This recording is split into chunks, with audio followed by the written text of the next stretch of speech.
Chers amis, bienvenue pour la suite de ce sujet important sur les doctrines de l'enlèvement.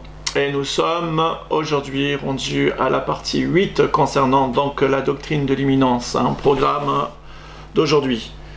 Et nous allons passer en revue sur ce qui a été vu précédemment. Alors c'est simple, je ne vais pas trop reprendre, mais ce qui est en blanc ici, c'est ce que nous avons vu dans les vidéos précédentes. Et ce qui est en jaune, c'est ce que nous allons voir aujourd'hui, à savoir au point 4, un enlèvement partiel ou complet, ou total.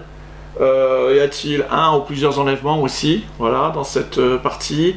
Et au point 5, la doctrine donc de l'imminence, quoi en penser? Alors, point 4, un enlèvement ou des enlèvements des élus, partiel ou total? Voilà, c'est ce que nous efforcerons à répondre dans cette partie-là. Contrairement donc à la vision d'un enlèvement partiel, certains pré-tribulationnistes sont convaincus que tous les chrétiens sont sauvés et que, par conséquent, tous seront enlevés, parce qu'ils partent du principe selon lequel la mort du Christ libère de toute condamnation. Mais lorsque l'on prend les bonnes versions, ce n'est pas vraiment ce qu'il en ressort. Parce qu'en texte de référence, voilà, il n'y a donc aucune condamnation pour ceux qui sont en Jésus-Christ, c'est écrit, mais c'est aussi écrit, lesquels ne marchent point selon la chair, mais selon l'esprit. Les versions courantes, et c'est dans Romains 8.1, les versions courantes, donc comme la seconde, ont supprimé la partie qui, j'ai mis ici en jaune, et qui apparaît dans les bonnes versions comme Martin, Osterwald et ce dont j'ai l'habitude donc de chaque fois présenter, l'épée, la Genève, etc. Tous ceux qui sont du codex majoritaire.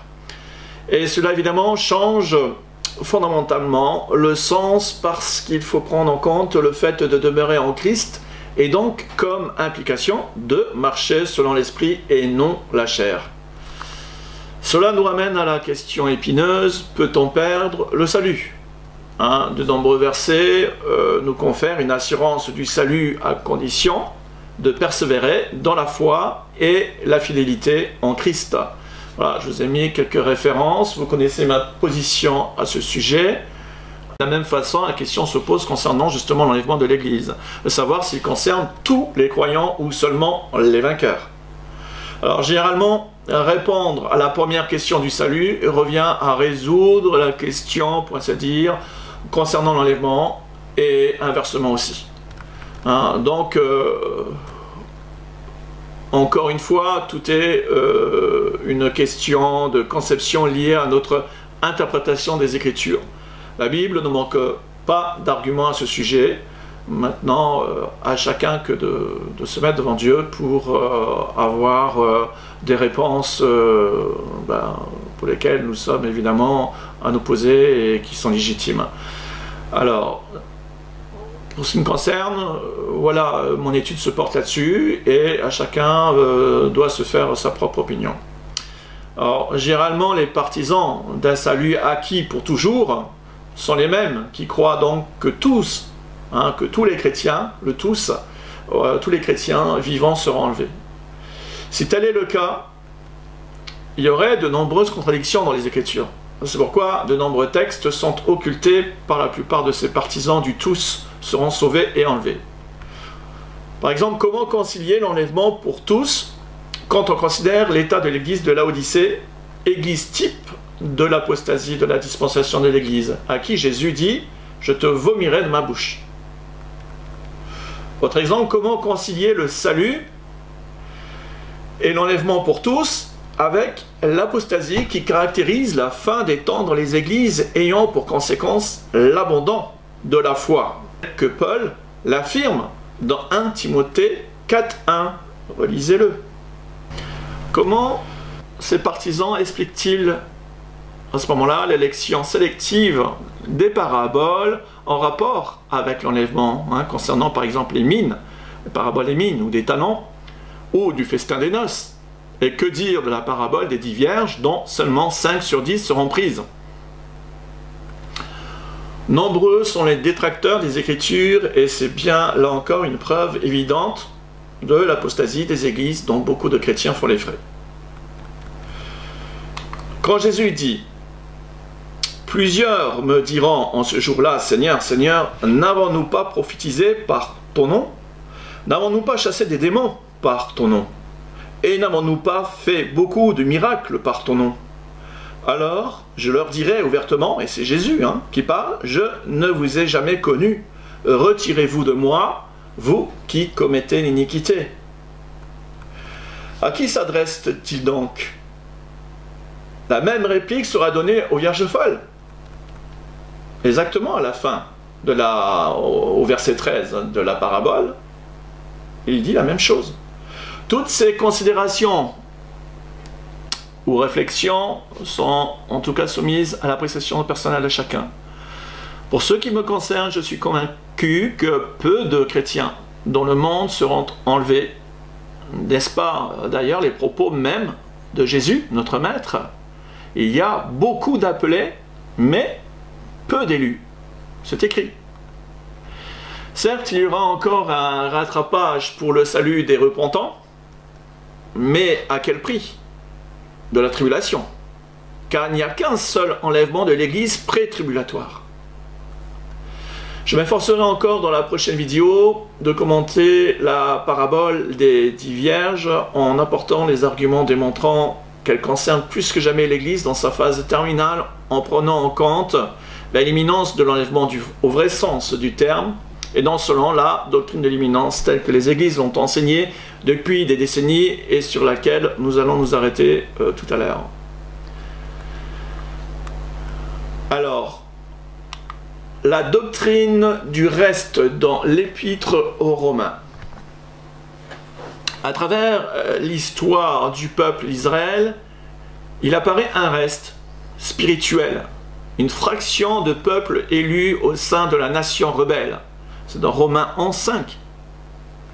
Au temps d'Élie, 7000 hommes n'avaient pas fléchi le genou devant Baal, dans 1 Roi 19-18. Et au temps d'Ésaïe, Dieu eut égard à la présence d'un faible résidu d'Israël pour retarder, rappelez-vous, la destruction de la nation. C'est dans Ésaïe 1:9. Au temps des captivités, ce reste d'Israël est représenté par des Juifs comme Esther, Mardoché, Ézéchiel, Daniel et ses 4 compagnons. Et au terme des 70 ans de captivité à Babylone, ce fut toujours un reste d'Israël qui revint de l'exil avec Zorobabel et Josué. Du temps de la première venue de Jésus, un petit reste seulement était mis au courant de la naissance du Messie, au nombre desquels Siméon, Anne, Joseph et Marie, Zacharie et Élisabeth attendaient la délivrance de Jérusalem, dans Luc 2:38. Et ce fut également un reste qui ne rejettera pas le Messie lors de sa première venue. Enfin, au temps de l'Église, les Juifs croyants au messianique constituent ce reste d'Israël. C'est marqué Paul explique dans Romains 11:4-5. Et ce reste d'Israël fait également l'objet des prophéties de la fin des temps. Lors de la tribulation, Dieu s'est choisi 144 000 Juifs des 12 tribus d'Israël, qui grâce à leur témoignage sauveront la multitude de foules qui apparaît dans la plupart seront les martyrs de Apocalypse 7, versets 8 à 9. Et que seulement un reste sera épargné pour débuter le règne du millénium. La fin de la dispensation de l'Église n'échappera pas à ce principe d'un reste. Ceux qui seront les vainqueurs de l'apostasie des églises de la fin des temps. Les 5 dernières églises mentionnées dans l'Apocalypse symbolisant celles qui sont demeurées en place pour la dernière génération. Écrit à l'ange de l'église d'Éphèse, que celui qui a des oreilles entende ce que l'Esprit dit aux églises. À celui qui vaincra, je donnerai à manger de l'arbre de vie qui est dans le paradis de Dieu.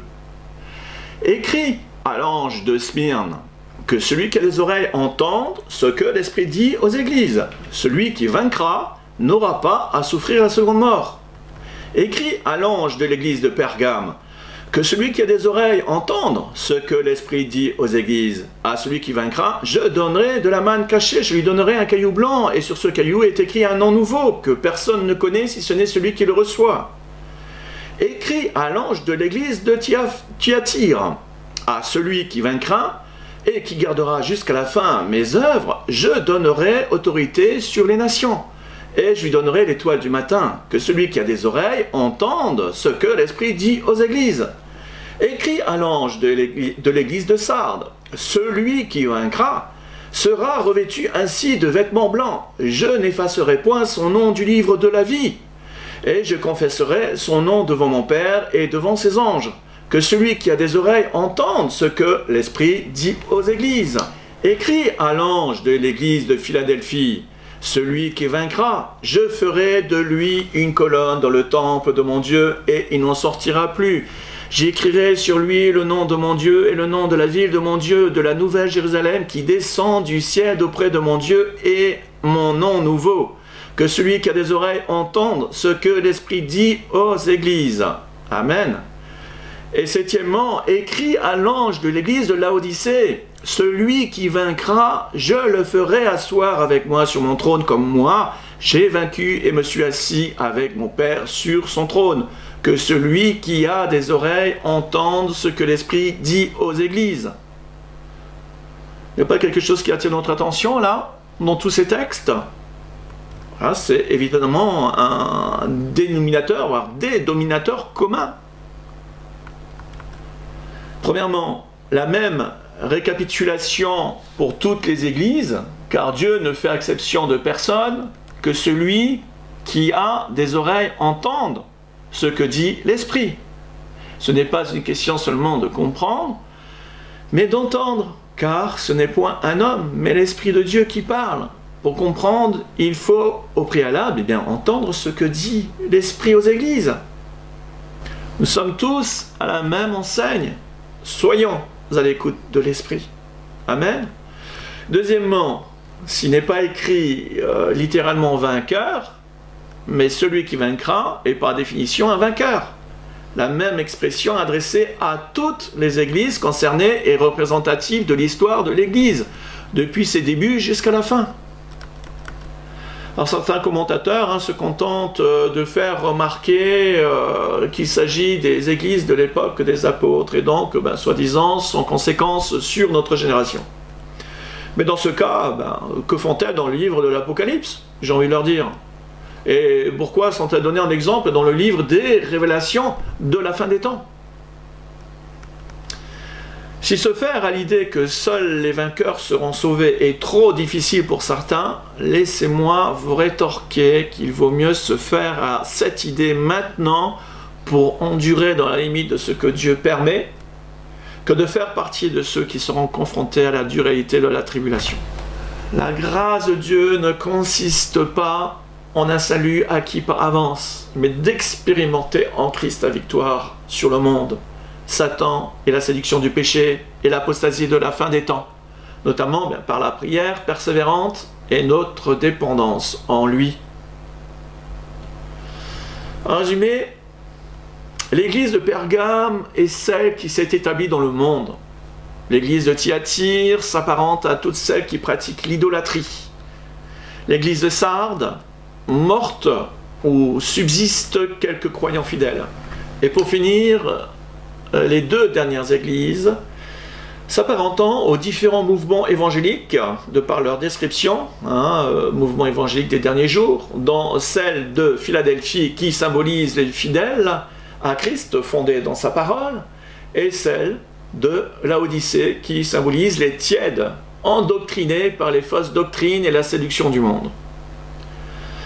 Et cette église mentionnée dans l'Apocalypse retrace l'histoire de l'église, mais seules les 5 dernières font apparaître la mention du retour de Christ et sont donc encore présentes en cette fin des temps. Les vainqueurs vivants sont ceux qui participeront à l'enlèvement, donc confirmant la doctrine d'un reste, et ici en l'occurrence un reste de chacune de ces églises, de ceux qui triompheront de l'apostasie qui gangrène les églises universelles composées de ces églises locales des différentes dénominations se réclamant tous de Christ. La doctrine, bon, vous voyez, c'est pas des choses faciles à prêcher, mais qui le fait? Il faut le faire. Et que le Seigneur nous aide vraiment. Parce que prêcher est une chose, le comprendre, de le recevoir, et le garder dans notre cœur et se conformer, vivre avec cette idée, cette vérité que le Seigneur nous donne, cet amour de la vérité,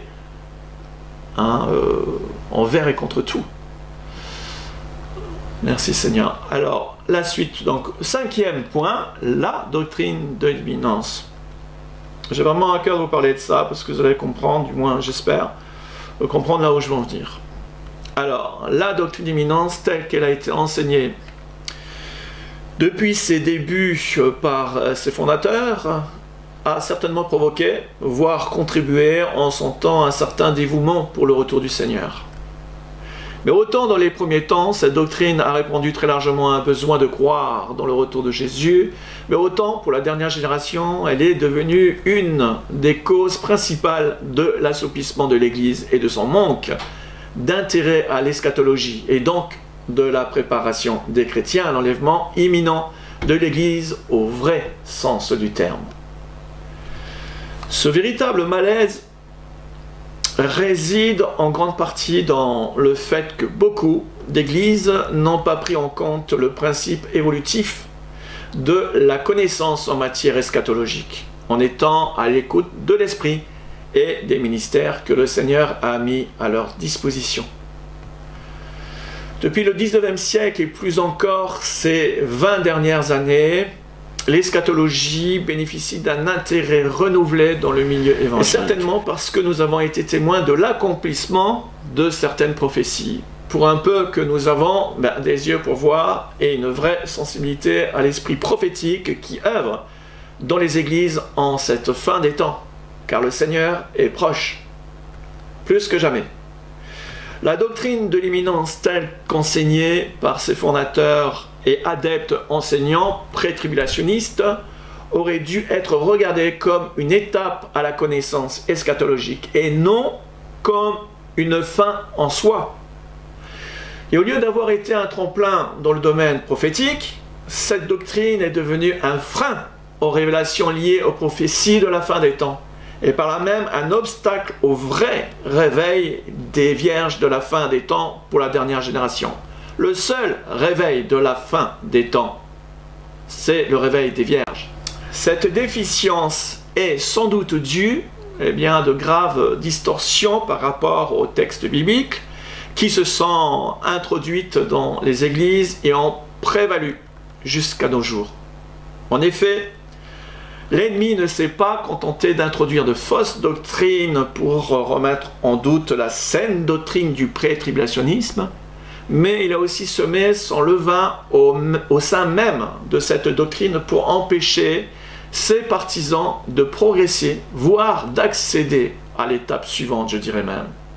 En effet, et c'est entre autres la raison de cette vidéo, pour, je l'espère, nous aider à déceler les pièges du malin à travers les erreurs de cette doctrine qui se dresse comme un barrage pour accéder à la connaissance des événements prophétiques et chronologiques de la fin des temps, permettant aux chrétiens de prendre conscience de l'imminence du retour de Christ au vrai sens du terme et non selon cette doctrine.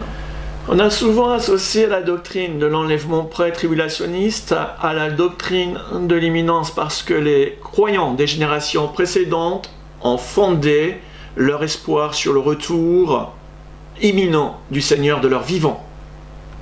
Mais il importe d'examiner très attentivement les fondements même de cette doctrine de l'imminence car elle sous-entend que l'enlèvement des chrétiens peut se produire à tout instant, sans préavis, inopinément, afin de les maintenir en vigilance constante. En d'autres termes, cette croyance consiste à croire que tous les signes avant-coureurs de la fin des temps sont destinés au retour de Jésus-Christ sur terre, mais qu'il n'y en aurait aucun, selon eux, pour l'enlèvement de l'Église.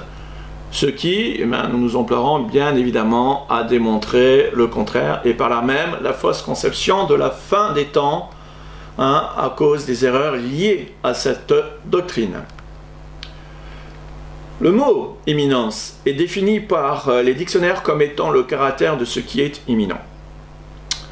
Or, par définition, ce qui est imminent est un événement ou une chose sur le point d'arriver.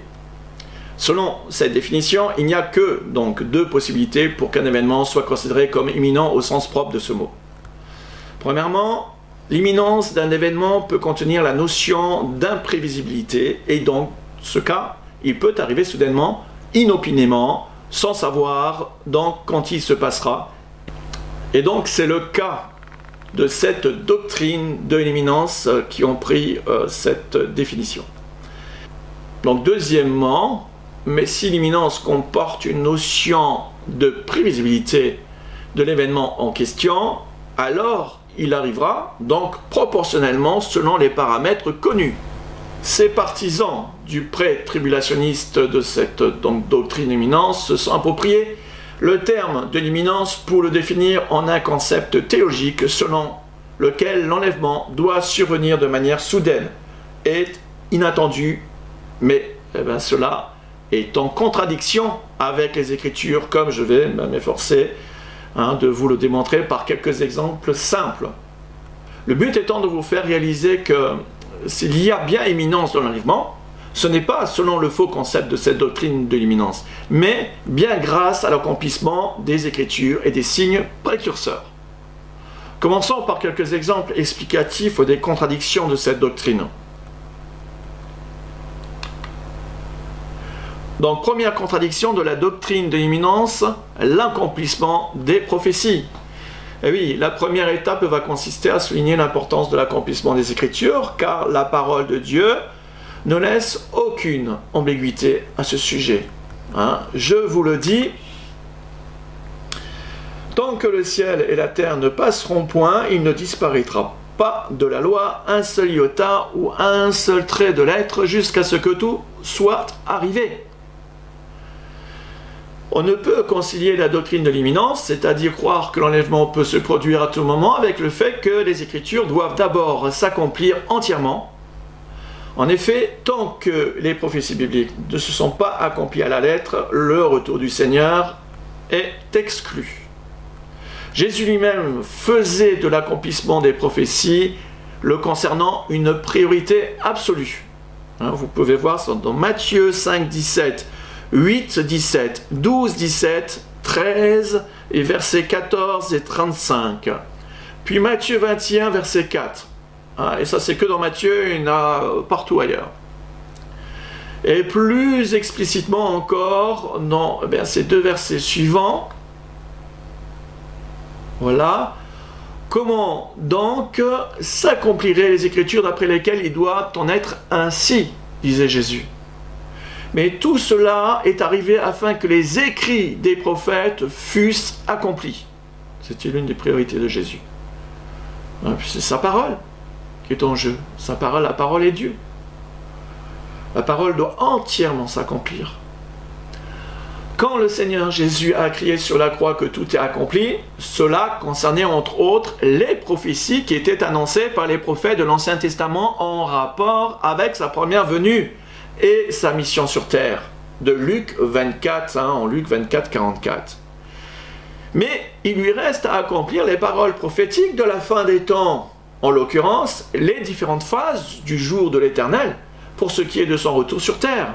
Et quant à l'enlèvement, notre attention doit se porter sur tout ce qui concerne la première étape du jour du Seigneur, puisque le jour de Christ le précède. Poursuivons les différentes prophéties qui contredisent l'imminence, au sens de cette doctrine.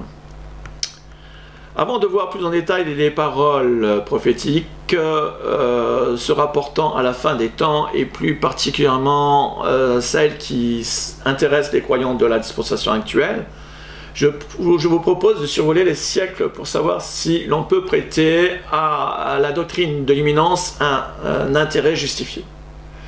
Par exemple, l'apôtre Pierre était certain que le retour de Jésus ne pouvait pas se passer de son vivant. Oui, puisque le Seigneur lui-même a prédit la mort de l'apôtre devant tous les disciples. C'est en Jean 21, verset 18-19. Il en va de même de Paul. Il annonce sa propre mort dans la deuxième lettre à Timothée, dans 2 Timothée 4, versets 6 à 7, certes, à la fin de sa vie. Et c'était environ 2 ans avant sa mort qu'il avait annoncé, donc qu'il avait été mis au courant, informé par donc, le Saint-Esprit. Comment donc ces apôtres, tout en connaissant les prédictions certaines de leur mort, auraient-ils attendu le retour de Jésus tant que l'apôtre Pierre était vivant? Voilà une question qui parle d'elle-même, une question rhétorique. Cela n'a aucun sens. Nous avons la preuve ici que la doctrine de l'imminence est contraire à ces faits historiques, énoncés avant leur réalisation. Voici un autre exemple, d'ordre plus général. Juste avant l'ascension du Seigneur, les disciples avaient reçu pour mission d'évangéliser le monde dans un ordre donné. Mais vous recevrez une puissance, le Saint-Esprit survenant sur vous, et vous serez mes témoins à Jérusalem, dans toute la Judée premièrement, dans la Samarie et jusqu'aux extrémités de la terre. Nous sommes obligés de reconnaître que les recommandations du Maître Jésus, juste avant son départ, étaient clairement définies. Faire connaître au monde entier la bonne nouvelle. Par conséquent, même si le retour de Jésus était présent à l'esprit de tous les chrétiens de cette génération, il était conditionné par l'évangélisation de toutes les nations. Comment donc pourraient-ils prétendre au retour de leur maître comme imminent, alors qu'il venait de monter au ciel et que l'évangélisation du monde venait juste de commencer? Il est vrai que plus l'évangélisation se répandait dans les territoires de l'étendue de l'Empire romain, plus les chrétiens, y compris du temps apostolique, vers la fin du 1er siècle notamment, pouvaient espérer de faire partir de cette génération qui verrait le retour du Seigneur. Les apôtres étaient confrontés à cette double réalité, avec d'une part les révélations du mystère de l'enlèvement dont ils ont eu connaissance près de 20 ans environ après l'ordre de mission évangélique relaté dans Acte 1. Ils avaient des éléments leur permettant de croire qu'ils pouvaient être concernés par l'enlèvement de leurs vivants comme Paul l'espérait en s'exprimant de la sorte en Thessaloniciens 4, 17. Ensuite, nous, les vivants qui seront restés, nous serons enlevés avec eux sur les nuées. Comme je l'ai déjà expliqué, Paul s'implique dans le nous. Cette formulation prouve bien que leur espoir était fondé sur un éventuel retour du Seigneur pour leur génération. Mais d'un autre côté, si leur attente était justifiée à cause de certaines révélations, Paul, avisé par le Saint-Esprit, savait que le sens de cette imminence devait être relativisé en prenant en compte les différents signes précurseurs au jour de Christ, dont notamment des deux dont il est question dans 2 Thessaloniciens 2, versets 2 à 3, à savoir l'apostasie et l'apparition de l'Antichrist. Même que plus tard, en une autre occasion, dans Philippiens 3, 11, Paul était conscient qu'il ne sera pas enlevé de son vivant, en exprimant humblement le désir ardent de faire partie de la résurrection des morts en Christ, en disant « Pour parvenir, si je puis, à la résurrection d'entre les morts ». Ce mot, je vous l'avais déjà expliqué, exanastasis, traduit ici par résurrection, est la seule fois employée dans toute la Bible comme pour exprimer une résurrection spéciale. En effet, ce mot est composé de anastasis, et d'abord qui signifie résurrection, comme pour en sortie d'un tombeau, et le préfixe ex, qui a le même sens que ek, donc exprimant un départ ou une élévation composée de ces deux mots, un éloignement d'eux, donc une résurrection avec comme l'idée d'un départ. Donc le tout en faisant fortement allusion à l'enlèvement de l'Église concernant les morts en Christ. Voilà ce dont Paul souhaitait de son vivant, et certainement qu'il prêchait ces choses. Ce qui est certain, c'est que la doctrine de l'imminence telle qu'elle a été perçue à partir du XIXe siècle par ses fondateurs, les darbistes, n'aurait pas conduit les chrétiens d'aujourd'hui dans l'erreur s'ils avaient pris en compte la condition absolue de l'accomplissement de certaines prophéties relatives à la fin des temps concernant notamment l'Église et Israël. En effet, il y a plusieurs prophéties des Écritures dans l'Ancien Testament comme dans le Nouveau, qui doivent au préalable s'accomplir pleinement avant la venue du jour de Christ, et qui de ce fait contredisent la doctrine de l'imminence telle que définie ci-dessus.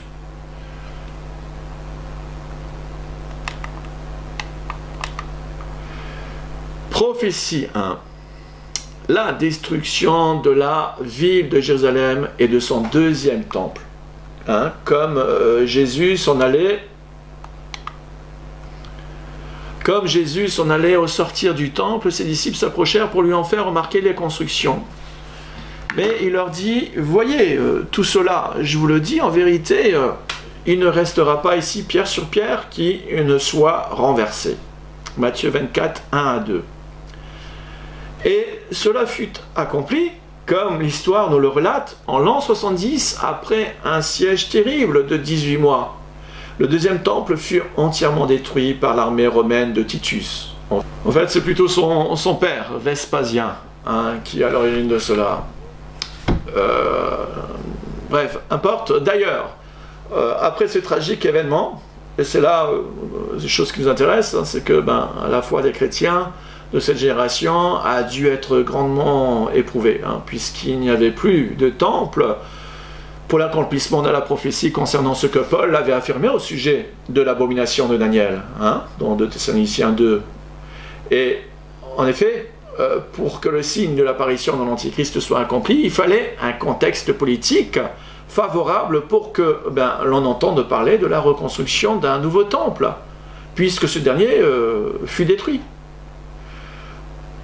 Et selon les prophéties, l'homme impie doit investir Jérusalem et le temple pour commettre donc l'abomination et non détruire le temple et sa ville comme ce fut le cas pour le deuxième temple.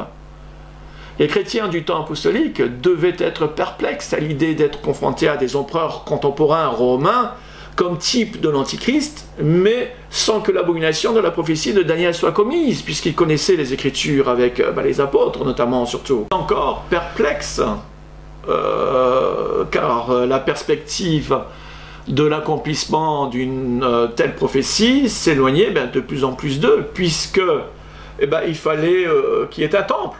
Et donc la nécessité d'une reconstruction d'un troisième temple et sa ville, et qui allait prendre certainement de nombreuses années, sans compter le fait que personne ne savait combien de temps cette diaspora allait durer suite justement à la destruction de sa ville et du temple en l'an 70. Ils se sont tous dispersés. C'est ça la diaspora. Et on le sait, nous, en fait, combien de temps qu'elle va durer, mais eux ne le savaient pas. Elle avait commencé entre 70 et 72 jusqu'en 1948. 1948, même 50, jusqu'à la loi du retour. J'en reparlerai. Prophétie 2. La renaissance d'Israël en tant que nation. Oui, après l'éviction d'Israël de la carte du monde, elle devait renaître de ses ruines en tant que nation. Un pays peut-il naître en un jour? Une nation est-elle enfantée? Voilà, d'un seul coup. Voici les jours viennent, dit l'Éternel, où je ramènerai les captifs de mon peuple d'Israël et de Juda, dit l'Éternel. Je les ramènerai dans le pays que j'ai donné à leur père, et ils le posséderont. Je vous retirerai d'entre les nations, je vous rassemblerai de tous les pays, et je vous ramènerai dans votre pays. Ézéchiel 36, 24. Je rassemblerai le reste de mes brebis de tous les pays où je les ai chassés, je les ramènerai dans leur pâturage. Jérémie 23, 3. Vous pouvez regarder le contexte de ces certains versets. Ils sont bien en rapport avec la fin des temps, de ceux qui sont encore à venir. La prophétie 3. Troisième prophétie, donc la dernière génération. Concernant la dernière génération, une prophétie de Jésus sous forme de parabole, permettant à la dernière génération de se reconnaître dans la chronologie. Instruisez-vous par une comparaison tirée du figuier.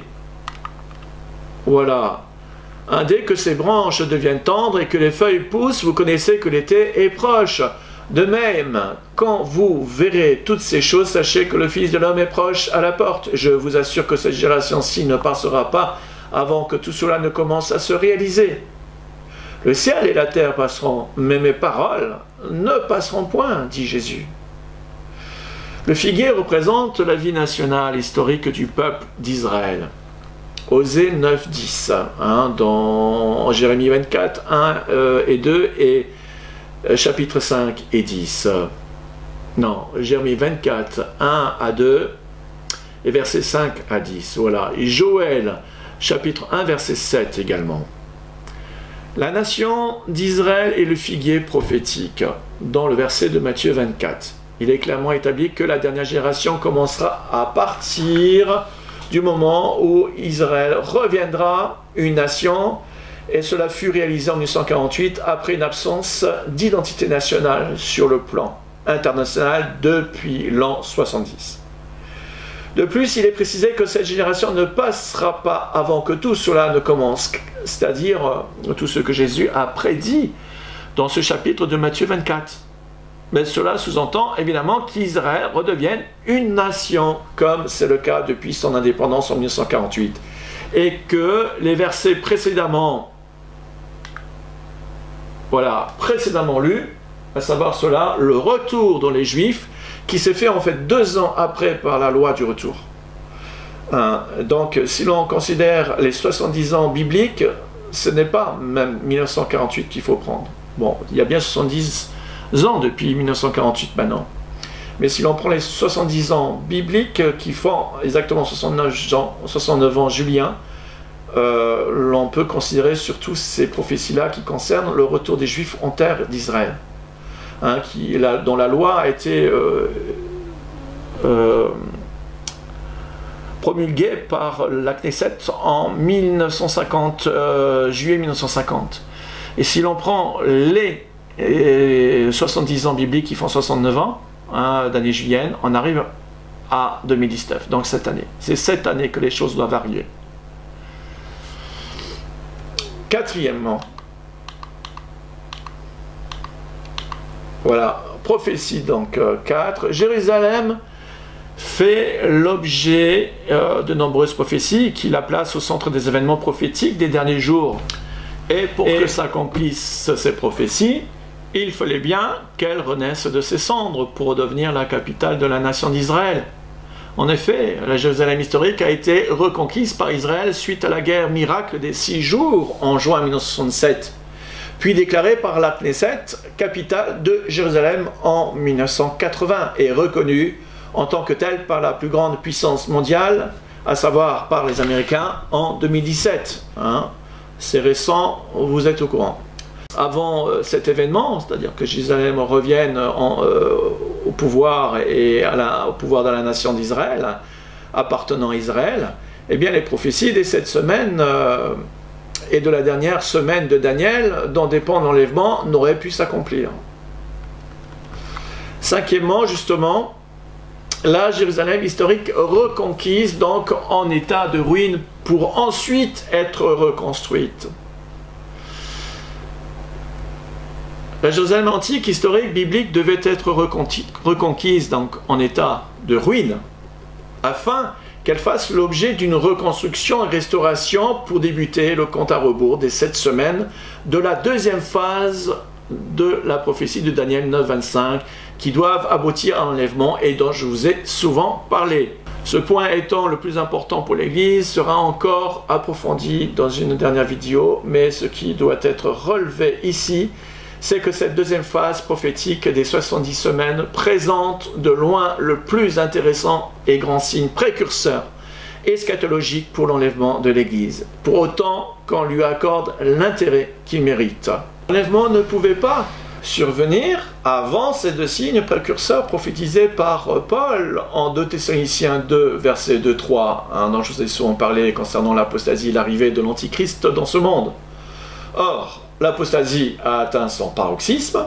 Quant à l'identité de l'Antichrist, elle ne fait plus de doute depuis ces dernières années. Si bien que c'est seulement à partir de ces signes avant-coureurs avérés que nous pouvons parler de l'imminence, au vrai sens du terme. Septièmement, prophétie 7. Avant l'enlèvement, nous devions être témoins des changements de société pour que notre civilisation soit comparable au temps de Noé et de Lot. Le mariage pour tous, dont la majorité des pays au monde, rend à lui seul déjà le témoignage que le comble du péché des nations a été atteint, car il dépasse de loin les raisons pour lesquelles les civilisations comme Sodome et Gomorrhe ont été anéanties. Les autres pays communistes et musulmans qui ne reconnaissent pas le mariage pour tous se sont aussi rendus coupables devant l'Éternel de tous les crimes et sont versés des innocents, surtout à l'égard de ceux qui ont témoigné l'amour de Christ en répandant l'Évangile. C'est pourquoi nous sommes à la porte des jugements de Dieu. Avant que l'enlèvement ait lieu, la dernière génération devait être témoin de la mise en place de la Babylone politique et de la Babylone religieuse, qui sont parmi les acteurs principaux de cette fin des temps, et dans le livre de l'Apocalypse, ce qui est le cas aujourd'hui. Tout est prêt. Et enfin, neuvièmement, avant l'enlèvement des élus de l'Église, eh bien, l'Église devait être le témoin de ceux qui crient paix et sécurité. Allusion forte à la mise en place de la dernière semaine par la négociation d'un traité de paix impliquant Israël et ses voisins. C'est même le signe de la dernière heure des vierges dont beaucoup de chrétiens semblent totalement ignorer. En effet, lorsque cette alliance de paix de l'administration de Trump sera dévoilée, alors peu de temps après surviendra l'enlèvement. L'Antichrist n'est pas l'initiateur, ni même le superviseur de ce projet de paix, mais seulement le signateur de cette alliance, selon ce qui est écrit dans Daniel 9, 27. Car il n'aura d'autre choix que d'accomplir les plans souverains de Dieu en signant cet accord de paix qui d'ailleurs rompra 3 ans et demi après. Mais cela est aussi écrit. Conclusion donc de cette 8e partie de notre étude. La doctrine de l'imminence n'est pas un faux concept en soi, en fait, mais elle a été altérée encore par le levain de certains enseignants qui ne se sont pas remis en question en se contentant de l'apprendre et de l'accepter dans les termes initialement compris par les fondateurs selon la compréhension eschatologique de l'époque. Une approche prophétique certes intéressante pour ses débuts, mais qui ne demandait qu'à évoluer avec le temps en fonction des prophéties qui progressivement se sont accomplies sous nos yeux en tant que dernière génération pour nous ouvrir le chemin de la connaissance eschatologique. En effet, le décèlement des mystères du royaume suit un principe selon lequel plus l'on approche des événements prophétiques en question, plus l'esprit prophétique révèle ses secrets aux enfants de Dieu, pour du moins ceux donc dont le cœur est disposé à les rechercher. Selon qu'il est écrit dans Daniel 12,4, « Quant à toi, Daniel, tiens ces paroles secrètes et conserve le livre scellé jusqu'au temps de la fin. Alors, beaucoup l'étudieront et verront leur connaissance s'accroître. Or, nous sommes depuis quelques années vraiment à l'attente, au temps de la fin. » Donc, ces livres se sont décellés. La compréhension s'est faite progressivement. Et plus nous approchons de la fin, plus ça devient une réalité. Et si l'enlèvement était pour ce mois-ci, eh bien, cela signifie que nous avons reçu toutes les choses nécessaires pour les comprendre. L'imminence du jour de Christ, suivi du jour du Seigneur, est plus qu'une réalité prophétique pour notre génération. Enfin, pour ceux qui sont dans l'attente, parce que contrairement à cette doctrine, les signes précurseurs ne se limitent pas seulement au retour de Jésus sur terre, mais ils sont encore plus probants concernant le premier acte du jour de l'Éternel. L'enlèvement est un événement sans précédent qui doit précéder la tribulation. mais qui doit se passer le même jour, pour ainsi dire, oui, le même jour, en même temps que le jour du Seigneur. Or, le jour qui vient comme un voleur pour surprendre les habitants de la terre est le jour du Seigneur, et non le jour de Christ. Car ceux qui seront surpris, dit Paul, ce seront les habitants de la terre, et non les élus de l'Église qui sont les premiers concernés par le jour de Christ. En conclusion, l'imminence donc au jour de Christ ne doit pas être considérée au sens du concept de cette doctrine de l'imminence qui a traversé ces 2 siècles selon lequel l'enlèvement doit survenir d'une manière inattendue. Mais l'imminence doit être considérée plutôt au vrai sens du terme, c'est-à-dire prévisible, comme l'attestent tous les nombreux signes précurseurs et l'accomplissement de certaines prophéties, bien spécifiquement liées à l'enlèvement. Cette différente approche de l'imminence est fondamentale, au moins sur un point. La préparation des chrétiens ne se fera pas sur la même base, en espérant que le plus grand nombre sera sauvé. Le Seigneur sait toutes choses.